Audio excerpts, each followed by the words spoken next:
دیکھیے جنید، حضرت امام ابو حنیفہ رحمہ اللہ کے مسلک کے مطابق کوئی آدمی قرآن کو نماز کے دوران دیکھ کر پڑھ نہیں سکتا، یعنی یہ شرعاً جائز نہیں ہے کہ ایک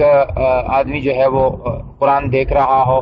اور اسی کو پڑھ رہا ہو اور اس سے نماز پڑھا رہا ہو، یا کوئی نماز پڑھائے تو وہ قرآن دیکھ دیکھ کے اس کو تصحیح کرا دے۔ ایسا کرنا تو شرعاً جائز نہیں۔ اب اگر کوئی مجبوری کی شکل ہے کہ کوئی حافظ ہے اور اس کے قرآن کے بھولنے کا خطرہ ہے، تو پھر ایسا معاملہ نفلوں میں کرنے کی گنجائش تو شاید ہو جائے کہ نفل نماز میں اس کے پیچھے اس کے ساتھ کوئی ساتھی بیٹھ جائے اور وہ نفل نماز میں تراویح کے علاوہ ایسا معاملہ کرے تو گنجائش ہے، دوران تراویح نہیں ہو سکتا۔ لیکن اگر ایسا ہے کہ بچے کی عمر ابھی زیادہ بڑی نہیں ہے، 13-14 سال کا کوئی لڑکا ہے، وہ ایسا قرآن سنانا چاہ رہا ہے اور اسی کے عمر کے کوئی لڑکا اس کے ساتھ یا والد اس کے ساتھ بیٹھ کر یہ معاملہ کر لے تو شاید گنجائش ہو جائے تراویح میں بھی، کیونکہ ابھی وہ 1-2 آدمیوں کو ہی نماز پڑھا رہا ہے۔ لیکن کوئی بڑی جماعت اور اس میں ایسا معاملہ کیا جائے تو ایسا کرنا ٹھیک نہیں۔